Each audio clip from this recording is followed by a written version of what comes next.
வணக்கம் பிள்ளைகளே. நாங்கள் கடந்த வகுப்பிலே சந்தை சமநிலை சம்பந்தமான விடயங்களை பார்த்தோம்.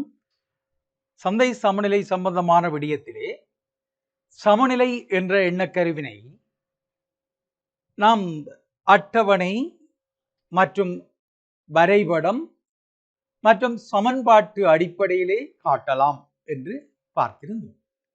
அந்த வகையிலே அட்டவணை வரைபடம் என்பவை பார்த்து முடித்து விடுகின்றோம். இப்போது சமநிலையினை நாங்கள் சமன்பாட்டு வடிவில் காட்டலாம் என்றது நாங்கள் சென்ற வகுப்பிலே தொடங்கி இருந்தோம். இப்போது அதன் தொடர்ச்சியாக சமன்பாட்டினை நாங்கள் பார்க்கலாம். பாருங்கள் பிள்ளைகள், சந்தை சமநிலையிலே கேள்வி சமன்பாடு, நிரம்பல் சமன்பாடு ஆகியவற்றின் ஊடாக சந்தை சமநிலை கூறப்படுகிறது. இங்கே கேள்வி சமன்பாடு என்பது QD சமன் A சய BP என்ற சமன்பாட்டினாலும், நிரம்பல் சமன்பாடு QS சமன் A சக BP என்ற சமன்பாட்டினாலும் காட்டப்படுகிறது. இங்கே QD சமன் A சய BP என்பதில் QD என்பது கேள்வி தொகையை குறிக்கின்றது. QD என்பது கேள்வி தொகையை குறிக்கின்றது. இங்கே A என்பது பூச்சிய விலையில் கேள்வி தொகையினை குறிக்கிறது. பூச்சிய விலையில் கேள்வி தொகையினை குறிக்கும். அதனை, அந்த A என்பதனை நாங்கள் இன்னொரு பெயரால் காட்டலாம். ஆக கூடிய கேள்வி தொகை என்ற எண்ணக்கருவாலும் அந்த ஏயை குறிப்பிடலாம். அடுத்த விடயம் பாருங்கள் பிள்ளைகள், அந்த B சமன் டெல்டா QD இன் கீழ் டெல்டா P. டெல்டா QD இன் கீழ் டெல்டா P கேள்வி கோட்டின் தலைகீழ் படுத்தப்பட்ட சரிவினை குறிக்கிறது. அதே போல P என்பது விலை. அதாவது நாங்கள் QD என்பதனை என்ன தொகையை பயன்படுத்துகின்றோமோ அந்த தொகைக்குரிய விலை இங்கே P என்பதனால் காட்டப்படுகிறது. சரியா பிள்ளைகள்?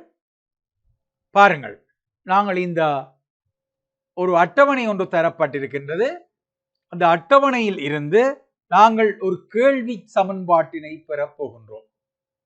இந்த அட்டவணைக்குரிய கேள்வி சமன்பாட்டினை பின்வருமாறு பெற்றுக் கொள்ளலாம்.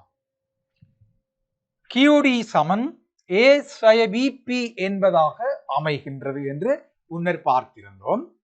இங்கே அட்டவணையிலே QD என்பது 400 அலகுகளை எடுத்துக்கொள்வோம். நீங்கள் எந்த அலகுகளையும் எடுத்துக்கொள்ளலாம்.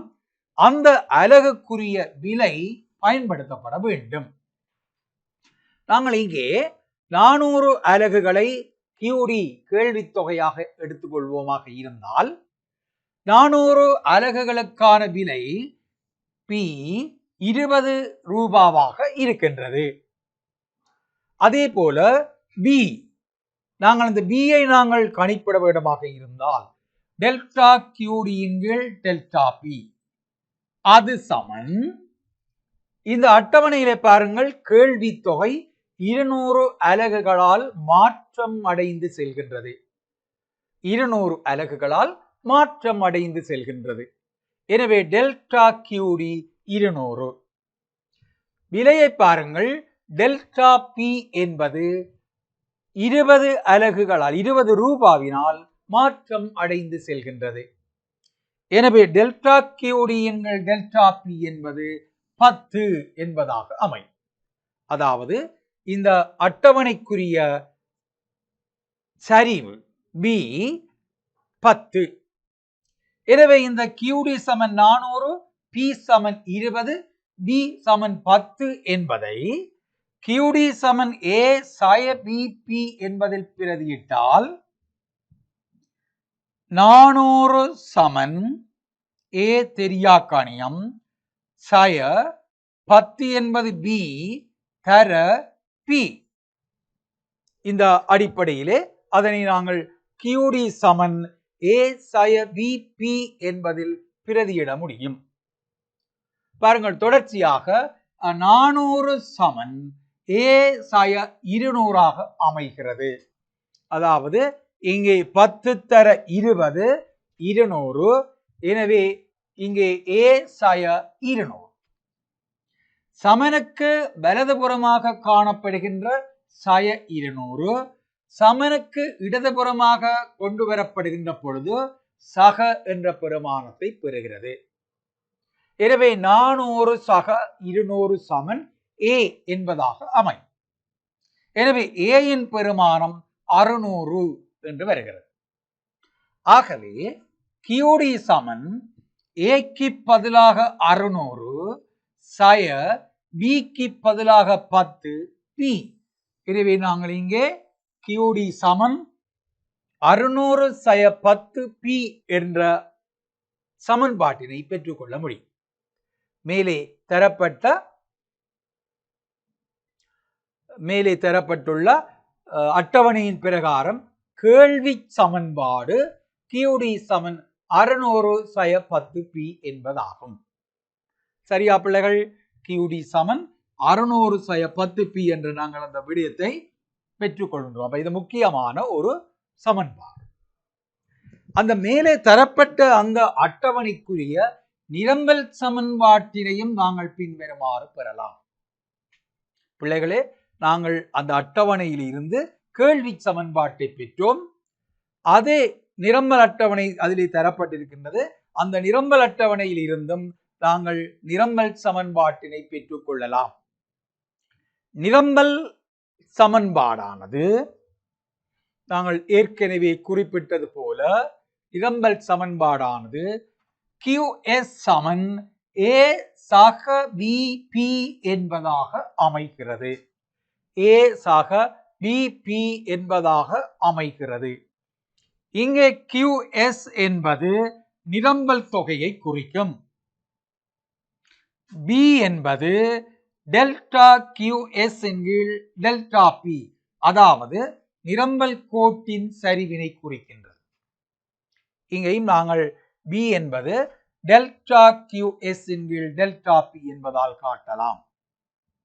அந்த சமன்பாட்டிலே A என்பது பூச்சிய விலையில் நிரம்பல் தொகையினை குறிக்கிறது. A என்பது பூச்சிய விலையில் நிரம்பல் தொகை. சரியா பிள்ளைகள்? அந்த அடிப்படையிலே நாங்கள் அட்டவணையிலே இவற்றை நாங்கள் பார்க்க போகின்றோம். இங்கே QS என்பதனை பாருங்கள் பிள்ளைகள், அட்டவணையிலே நாங்கள் QS என்பதை 400 என்று நாங்கள் எடுத்தோமாக இருந்தால், இங்கே நிரம்பல் அட்டவணையை பாருங்கள். நிரம்பல் அட்டவணையிலே 400, 60 ரூபாய் விலையில் 400 இருக்கிறது. எனவே நாங்கள் என்ன செய்ய போகின்றோம்? இங்கே சமன்பாட்டிலே QSக்கு 400 என்பதனை தெரிவு செய்கின்றோம். அந்த 400 அலகுகளுக்கான விலை 60 ரூபாவாக இருக்கும். அந்த அட்டவணையிலே நீங்கள் அவதானித்தால் தெரியும், நிரம்பல் தொகை மாற்றம் 200 அலகுகளாக இருக்கும் பொழுது விலை மாற்றம் 20 இருக்கின்றது. அட்டவணையிலே நிரம்பல் தொகை மாற்றம் 200, விலை மாற்றம் 20. எனவே நாங்கள் டெல்டா QSஐ டெல்டா P ஆல் பிரித்தால் சரிவு 10 அமையும். எனவே QS சமன் 400, விலை P சமன் 60, B சமன் 10 என்பதனை QS சமன் A சக BP என்ற நிரம்பல் சமன்பாட்டில் பிரதியிடுவோம். QS சமன் A சக BP என்ற நிரம்பல் சமன்பாட்டில் பிரதியிடுவோம். QS 400 இருக்கும். A தெரியா கணியம் சக B 10 சரிவு 10 தர விலை 60. அப்ப நான் இங்கே சமன்பாட்டுக்கு வலதுபுறமாக இருக்கின்ற 10 தர 60 சக 600 இருக்கும்.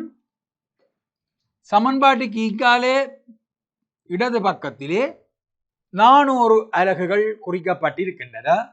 எனவே 400 சமன் A சக 600 மன்னிக்க வேண்டும் 400 சமன் A சக 600 என்பதாக இடம்பெறுகிறது. சமன்பாட்டுக்கு சமனுக்கு வலதுபுறமாக இருக்கின்ற சக 600 சமனுக்கு இடதுபுறமாக கொண்டு வரப்படுகின்ற பொழுது சய என்ற பெருமானத்தை பெறுகிறது. எனவே 400 சய 600 சமன் A 400 சய 600 சமன் A சரியா பிள்ளைகள்? எனவே இதை நாங்கள் சீர் செய்தால் சய 200 சமன் A என்பதாக அமையும்.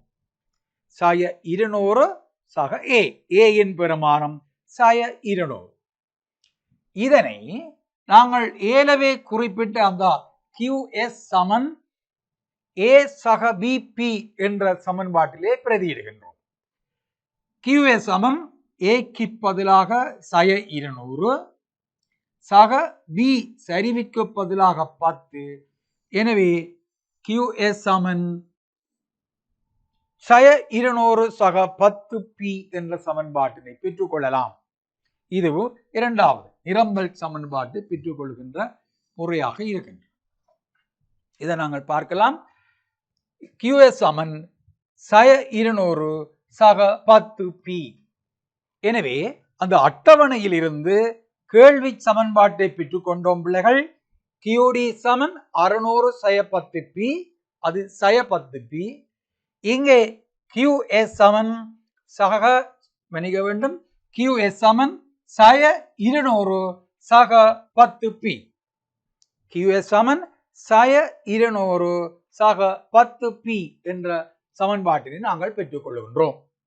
எனவே நிரம்பல் சமன்பாட்டையும் கேள்வி சமன்பாட்டையும் ஒரு அட்டவணையில் இருந்து எவ்வாறு பெற்றுக்கொள்ள முடியும் என்ற விடயத்தை நாங்கள் இப்போது பார்த்திருக்கின்றோம் பிள்ளைகள். பாருங்கள், இப்போது சமநிலை அடிப்படையில் நாங்கள் சமன்பாட்டினை பயன்படுத்தி அந்த சமநிலை விலை மற்றும் தொகை என்பவற்றை பெறலாம். சமநிலை என்ற எண்ணக்கரு சொல்லுகின்ற போது குறிப்பிட்டோம் பிள்ளைகள் QD சமன் QS என்பதாக அமையும். அதாவது சமநிலையின் போது கேள்வி தொகையும் நிரம்பல் தொகையும் சமனடைகின்றது. நிரம்பலாளன் எதிர்பார்க்கப்படுகின்ற தொகையும் நுகர்வோன் கொள்வனவு செய்ய எதிர்பார்க்கின்ற தொகையும் சமநிலையில் காணப்படும். இதோ நிபந்தனையாக குறிப்பிட்டோம். எனவே QD சமன் QS என்பதிலே QDக்கு பதிலாக 600 சய 10P என்பதையும் QSக்கு பதிலாக சய 200 சக 10P என்பதையும் பிரதியிடுவோம். இங்கே P 10P என்பதை வலதுபுறமாக கொண்டு செல்கின்றோம். சய 10P சமன்பாட்டுக்கு வலதுபுறமாக செல்லுகின்ற போது சக 10P ஆக மாறி 10P சக 10P மொத்தமாக 20P என அது அமையும். சமன்பாட்டிற்கு வலதுபுறமாக இருக்கின்ற சய 200ஐ சமன்பாட்டிற்கு இடதுபுறமாக கொண்டு வருகின்ற பொழுது 600 சக 200 என இடம்பெறும். வலதுபுறமாக இருக்கின்ற சய 200 சமன்பாட்டிற்கு இடதுபுறமாக வருகின்ற பொழுது சக பெறுமதியை பெறுகிறது, நேர்பெறுமதியை. எனவே 600உடன் அந்த நேர்பெறுமதியை கொண்ட 200ஐ கூட்டுகின்ற பொழுது 800 என்ற பெருமானத்தை அது அடைகிறது. எனவே 800 சமன் 20P என்பதிலே P விலை என்பதை நாங்கள் கணிப்பிடுவோமாக இருந்தால் சமன்பாட்டிற்கு வலதுபுறமாக 20ஆல் P என்பது பெருக்கப்பட்டிருக்கின்ற காரணத்தினால் சமன்பாட்டிற்கு இடதுபுறமாக வருகின்ற பொழுது அது 20 P சமன் 800/20 என்ற பெருமானத்தை பெறுகிறது. அங்காலே பெருக்கப்பட்டது 20 20ஆலே நாங்கள் 800ஐ பிரிக்கின்றோம். விலை 20 சரிவால் பெருக்கப்பட்டிருக்கிறது. எனவே நாங்கள் வலதுபுறமாக இருக்கின்ற சரிவை பெருக்கு தொகையாக இருந்ததை இடதுபுறம் கொண்டு வருகின்ற பொழுது பிரிக்கப்பட வேண்டியதாக அமையும். எனவே P சமன் 800/20. அதை நாங்கள் பிரித்து சீர் செய்வோமாக இருந்தால் விலை சமன் 40 ரூபாவாக அமையும். ஆகவே சமநிலை விலை ரூபாய் 40 ஆகும். பாருங்கள் பிள்ளைகள், விலையை நாங்கள் சமநிலையில் சீர் செய்து கண்டிருக்கின்றோம். சமநிலை விலை 40 ரூபாவாகும். விளங்குதா பிள்ளைகள்? சமநிலைக்கான நிபந்தனை 1 முதலாவது சொன்னோம். இந்த QD சமன் QS, அதிலே கேள்வி சமன்பாட்டையும் நிரம்பல் சமன்பாட்டையும் பிரதியிட்டு சமநிலை விலையை பெற்றுக் கொண்டிருக்கின்றோம். சமநிலை விலை 40 ரூபாய். சரியா பிள்ளைகள்? அடுத்தது பாருங்க, சமநிலை விலையினை நாங்கள் பெற்றுக்கொண்ட அந்த சமநிலை விலையினை பிள்ளைகள் கேள்வி சமன்பாட்டில் அல்லது நிரம்பல் சமன்பாட்டில் பிரதியிட்டு சமநிலை தொகையினை பெற்றுக் கொள்ளலாம். இதிலே பிள்ளைகள் கேள்வி சமன்பாட்டில் பிரதியிட்டு பெறப்படுகின்ற அதே நேரம் நிரம்பல் சமன்பாட்டிலும் பிரதியிட்டு பெறப்பட்டிருக்கின்றது. நீங்கள் கேள்வி சமன்பாட்டில் மட்டும் பிரதியிட்டால் போதுமானது, அல்லது நிரம்பல் சமன்பாட்டில் மட்டும் பிரதியிட்டால் போதுமானது. ஏனெனில் சமநிலை விலையிலுள்ள கேள்வி தொகையும் நிரம்பல் தொகையும் சமனாக இருக்கும். எனவே நீங்கள் ஏதாவது ஒரு சமன்பாட்டிலே பிரதியிட்டு சமநிலை தொகையினை கண்டுகொள்ளலாம். பாருங்கள் பிள்ளைகள், QD சமன் 600/10p என்பதிலே நாங்கள் அந்த 40 ரூபாவினை பிரதியிடுகின்றோம். எனவே QD சமன் 600/10 தர 40.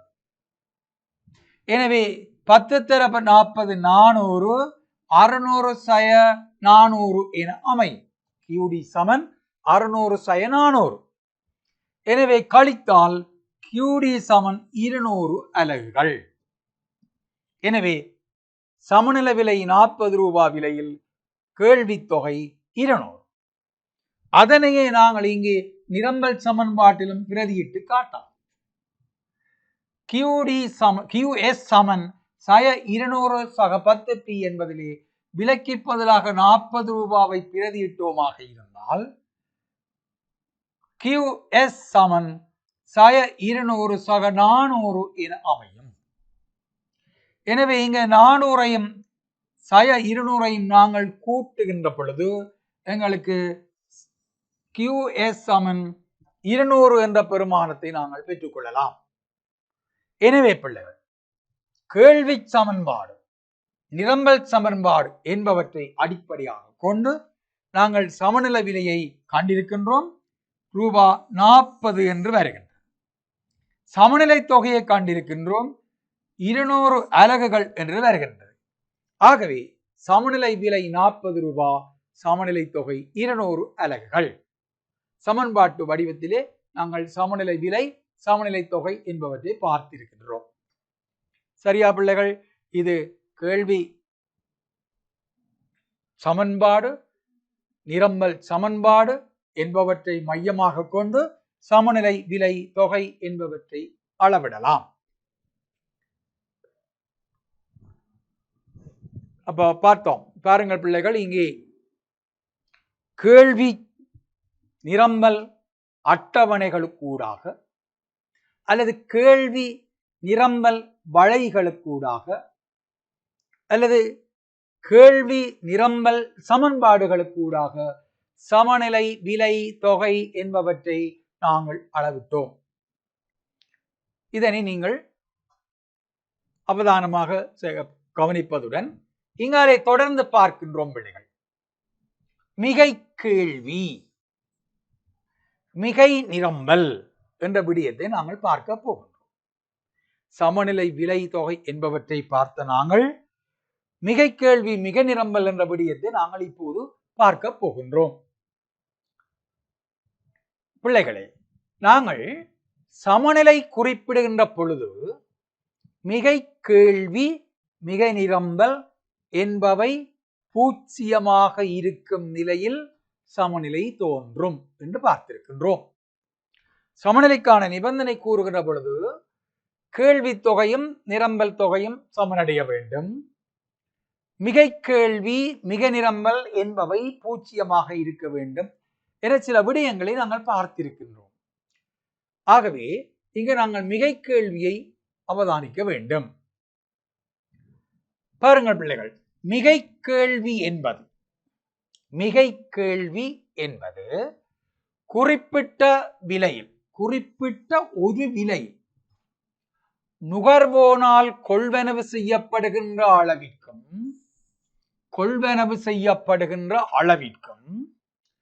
அவ்விலையில், இது முக்கியமானது பிள்ளைகள், குறிப்பிட்ட விலையில் நுகர்வோன் கொள்வனவு செய்கின்ற அளவிற்கும் அதே விலையில் உற்பத்தியாளனால் நிரம்பல் செய்யப்படும் அளவிற்கும் இடையிலான வேறுபாடு.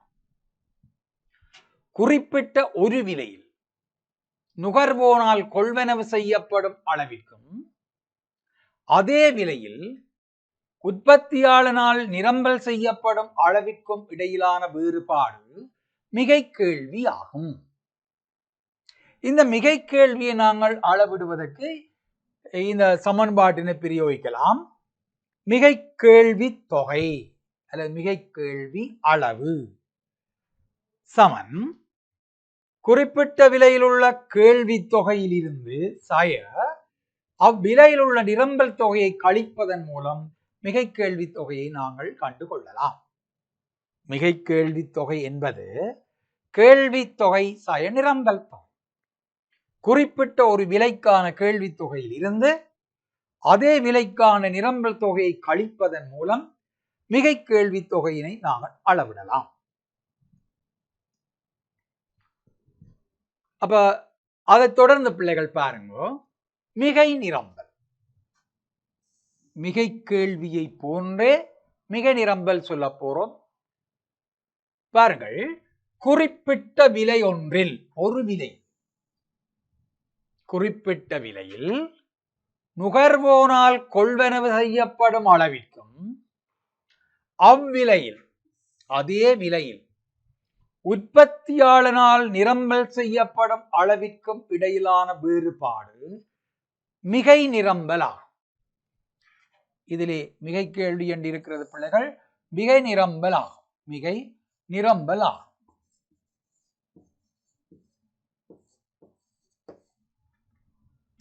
மிகை நிரம்பல் ஆகும். அதாவது குறிப்பிட்ட ஒரு விலையில் உள்ள நிரம்பல் தொகையிலிருந்து அவ்விலையில் உள்ள கேள்வி தொகையை கழிப்பதன் மூலம் மிகை நிரம்பல் தொகையை அளவிடலாம்.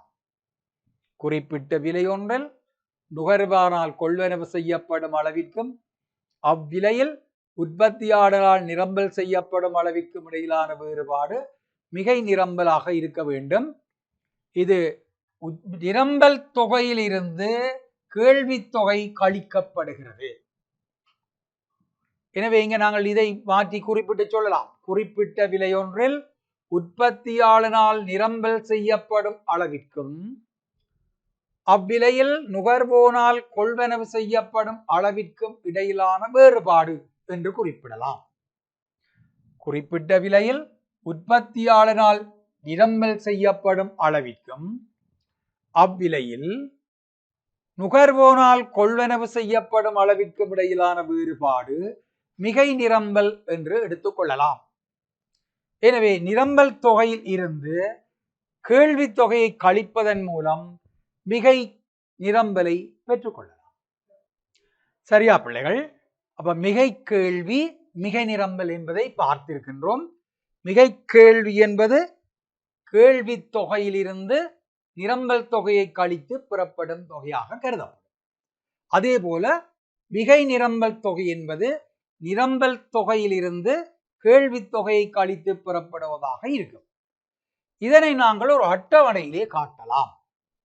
பாருங்கள், மிகை கேள்வி, மிகை நிரம்பல் அட்டவணை. இங்கே விலை தரப்பட்டிருக்கின்றது, கேள்வித்தொகை தரப்பட்டிருக்கின்றது, நிரம்பல் தொகை தரப்பட்டிருக்கின்றது. கேள்வித்தொகையிலிருந்து குறிப்பிட்ட விலையில் கேள்வித்தொகையிலிருந்து நிரம்பல் தொகையை கழித்து பெறப்படுவது மிகை கேள்வித்தொகையாகவும், குறிப்பிட்ட விலையில் நிரம்பல் தொகையிலிருந்து கேள்வித்தொகையை கழித்து பெறப்படும் தொகை மிகை நிரம்பல் தொகையாகவும் அமையும். இங்கே பாருங்கள் பிள்ளைகள், 20 ரூபாய் விலையில் 400 அலகுகள் கேட்கப்பட 0 அலகுகள் நிரம்பல் செய்யப்படுகின்றது. எதுவித நிரம்பலும் இடம்பெறவில்லை. எனவே குறித்த 20 ரூபாய் விலையில் கேள்வித்தொகை 400 அலகுகளில் இருந்து நிரம்பல் தொகை 0 அலகை கழித்து பெறப்படும் தொகையாகிய மிகை கேள்வித்தொகை 400 அலகுகள். அப்ப 400 0 மிகை கேள்வி 400. அதே விலையிலே, குறித்த விலையிலே நிரம்பல் தொகையிலிருந்து கேள்வித்தொகையை கழித்து பெறப்படும் தொகை மிகை நிரம்பல், மன்னிக்க வேண்டும், குறிப்பிட்ட அதே விலையிலிருந்து நிரம்பல் தொகையிலிருந்து கேள்வித்தொகையை கழித்து பெறப்படும் தொகை மிகை நிரம்பலாக இருக்கு. அவ்விலையிலிருந்து உள்ள நிரம்பல் தொகையிலிருந்து கேள்வித்தொகையை கழித்து பெறப்படும் தொகை மிகை நிரம்பல் தொகை. எனவே 20 ரூபாய் விலையில் நிரம்பல் தொகையாகிய 0 அலகிலிருந்து அவ்விலையில் உள்ள 400 அலகு கேள்வித்தொகையை கழிப்பதன் மூலம் 400 என்ற மிகை நிரம்பலை பெற்றுக் கொள்ளலாம். 40 ரூபாய் சமநிலை விலையிலே பாருங்கள், கேள்வித்தொகையும் நிரம்பல் தொகையும் 200 அலகுகளாக இருக்கின்ற பொழுது கேள்வித்தொகை 200 அலகுகளில் இருந்து நிரம்பல் தொகை 200 அலகுகளை கழித்தால் 0 அலகுகள் மிகை கேள்வித்தொகையாக அமையும். அவ்வாறு 40 ரூபாய் விலையில் உள்ள நிரம்பல் அளவிலிருந்து 40 ரூபாய் விலையில் உள்ள கேள்வி அளவை கழிப்பதன் மூலம் மிகை நிரம்பல் 0 அலகு என்ற விடையை பெற்றுக் கொள்ளலாம். அதே மாதிரி 60 ரூபாய் விலையிலே பாருங்கள் பிள்ளைகள், 60 ரூபாய் விலையில 0 அலகுகள் கேள்வித்தொகை, 400 அலகுகள் நிரம்பல் தொகை. எனவே 60 ரூபாய் விலையில நாங்கள் மிகை கேள்வியை கணிக்க வேண்டுமாயின் 60 ரூபாய் விலையில் உள்ள கேள்வித்தொகையாகிய 0 அலகிலிருந்து 60 ரூபாய் விலையில் உள்ள நிரம்பல் அளவை கழிக்கின்ற பொழுது நமக்கு 400 என்ற மிகை கேள்வி கிடைக்கிறது, மிகை கேள்வி தொகை. அதே போல 60 ரூபாய் விலையில் உள்ள நிரம்பல் அளவாகிய 400 அலகுகளில் இருந்து 60 ரூபாய் விலைக்குரிய கேள்வித்தொகை 0 அலகை கழித்தால் பெறப்படுகின்ற மிகை நிரம்பல் 400 அலகுகள். சரியா பிள்ளைகள்? நாங்கள் இப்ப அட்டவணை அடிப்படையிலே மிகை கேள்வியை அல்லது மிகை நிரம்பலை காட்டலாம். சமன்பாட்டிலே நாங்கள் குறிப்பிட்ட மிகை கேள்வி மிகை நிரம்பல் அட்டவணை சமன்பாட்டிலே குறிப்பிட்ட விலையில் உள்ள கேள்வி தொகையிலிருந்து நிரம்பல் தொகையை கழிப்பதன் மூலம் மிகை கேள்வியையும், குறிப்பிட்ட ஒரு விலையில் உள்ள நிரம்பல் தொகையிலிருந்து கேள்வி தொகையை கழிப்பதன் மூலம் மிக நிரம்பல் தொகையை கணிக்கலாம் என்ற சமன்பாட்டின் மூலமாக இந்த அட்டவணை காட்டப்பட்டிருக்கின்றது. சரியா பிள்ளைகள்? அப்ப இங்கே பாருங்கள், விலை, கேள்வித்தொகை, நிரம்பல் தொகை இதை மட்டும் நீங்கள் கருத்தில் கொள்வீர்களாக இருந்தால் கேள்வி நிரம்பல் கோடுகளை வரையலாம்.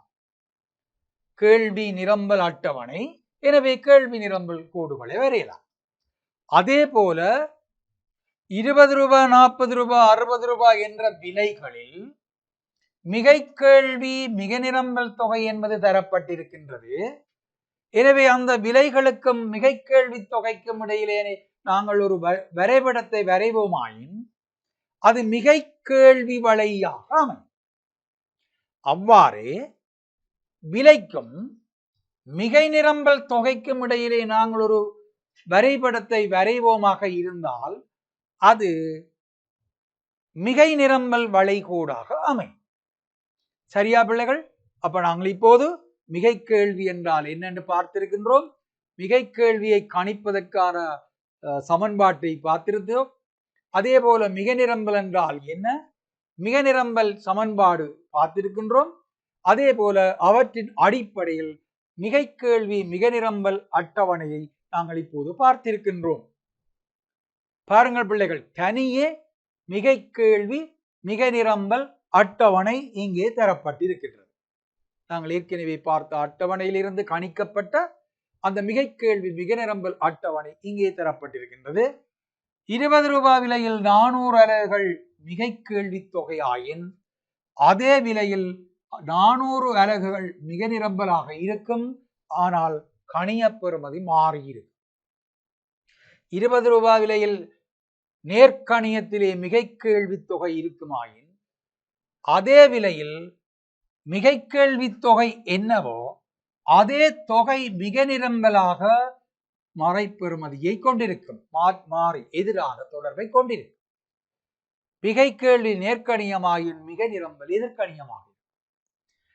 அதே போல சமநிலை விலையில் பூச்சிய கணியமாக இரண்டும் இருக்கும். அதாவது பூச்சியமாக இருக்கும் மிகை கேள்வி மிக நிரம்பல். சமநிலை விலையை விட அதிகரித்த விலைகளில் சமநிலை விலையை விட அதிகரித்த விலைகளில் மிகை கேள்வி எதிர்கணிய ரீதியில் காணப்படும். மிகை நிரம்பல் நேர்கணிய ரீதியில் காணப்படும். குறிப்பிட்ட ஒரு விலையில காணப்படுகின்ற எதிர்கணிய கேள்வி தொகைக்கு சமனாக மிகை நிரம்பல் தொகை நேர்கணியத்திலே அதே பெறுமதியை கொண்டிருக்கும். இதை நீங்கள் கவனத்தில் கொள்ளலாம். அப்ப பிள்ளைகள் சில சமயங்களில் விலையையும் மிகை கேள்வி தொகையையும் மட்டும் தந்தாலே நீங்கள் அதற்கு எதிரான மிக நிரம்பல் தொகையை கணித்து அதன் அடிப்படையில் மிகை கேள்வி மிக நிரம்பல் வளைகோட்டை வரைந்து கொள்ளலாம். சரியா பிள்ளைகள்? விளங்குதா? மிகை கேள்வி நேர்கணியமாயின் மிக நிரம்பல் எதிர்கணியமாக அமையும். மிகை கேள்வி நேர்கணியமாயின் மிக நிரம்பல் எதிர்கணியமாக மாறி அமைகின்றது பார்க்கலாம். இங்கே நாங்கள் மிகை கேள்வி மிக நிரம்பல் வளைகளை பார்க்கலாம் பிள்ளைகள். பாருங்கள், விலை அச்சு தரப்படுகின்றது. நடுவிலே நேர்கணிய ரீதியில் கிடையச்சு இருக்கின்றது, எதிர்கணிய ரீதியிலும் கிடையச்சு இருக்கின்றது. ஏனென்றால் ஏதாவது ஒரு விலையில் மிகை கேள்வி எதிர்கணியமாக அமையலாம் அல்லது மிகை நிரம்பல் எதிர்கணியமாக அமையலாம். அப்போதுதான் நாங்கள் அந்த மிகை கேள்வி மிக நிரம்பல் வளைகோடுகளை வரைந்து கொள்ள முடியும். இங்கே பாருங்கள், அட்டவணையிலே தரப்பட்டதன்படி 20 ரூபாய் விலையில் 400 அலகுகள் 20 ரூபாய் விலையில் 400 அலகுகள் மிகை நிரம்பலாக இருக்கும். இங்கே குறிக்கப்படுகிறது. அதே போல 60 ரூபாய் விலையில் அந்த மிகை நிரம்பல் சக 400ஆக அமைகிறது. மிகை நிரம்பல் சக 400ஆக அமைகிறது. அப்ப அந்த 20 ரூபாய் விலையில உள்ள புள்ளியையும் 60 ரூபாய் விலையில உள்ள புள்ளியையும் நாங்கள் ஒன்றிணைத்து வரைகின்ற போது மிகை நிரம்பல் வளைகோடு கீழிருந்து மேலாக இடமிருந்து பலமாக சரிந்து செல்கிறது. ஒன்றை நீங்கள் கவனத்தில் கொள்ள வேண்டும் பிள்ளைகள். 40 ரூபாய் சமநிலை விலையாக இருப்பதனால் 40 ரூபாய் விலையில் நிலைக்குத்தச்சை அது வெட்டி செல்ல வேண்டும். இல்லை என்றால் இங்கே தவறு நடந்திருக்கிறதாக நீங்கள் கருதி கொள்ள வேண்டும். எங்களுடைய சரியான சமன்பாடுகளின் அடிப்படையில் பெறப்படுகின்ற மிகை கேள்வி மிக நிரம்பல் புள்ளிகளை நாங்கள் குறிக்கின்ற பொழுது அந்த மிகை நிரம்பல் வளைகோடாயினும் சரி, மிகை கேள்வி வளைகோடாயினும் சரி, சமநிலை விலையை நிலைக்குத்தச்சில் வெட்டி செல்ல வேண்டும். சிறிதேனும் விலகி செல்லுமாயின் மிகை கேள்வி மிகை நிரம்பல் பூச்சியமாக அமைய மாட்டாது. மிகை கேள்வி மிக நிரம்பல் என்பவை பூச்சியமாக அமையவில்லையாயின் அது சமநிலை விலையாக மாற்றும். மிகை கேள்வி பூச்சியமாயின் தான் சமநிலை விலை. எனவே மிகை கேள்வி பூச்சியமாக இருக்கக்கூடிய சமநிலை விலையில் நிலைக்குத்தச்சை சரியாக வெட்டி செல்வதாக மிகை நிரம்பல் வளையி அல்லது மிகை கேள்வி வளையி அமைய வேண்டும். சரியா பிள்ளைகள்?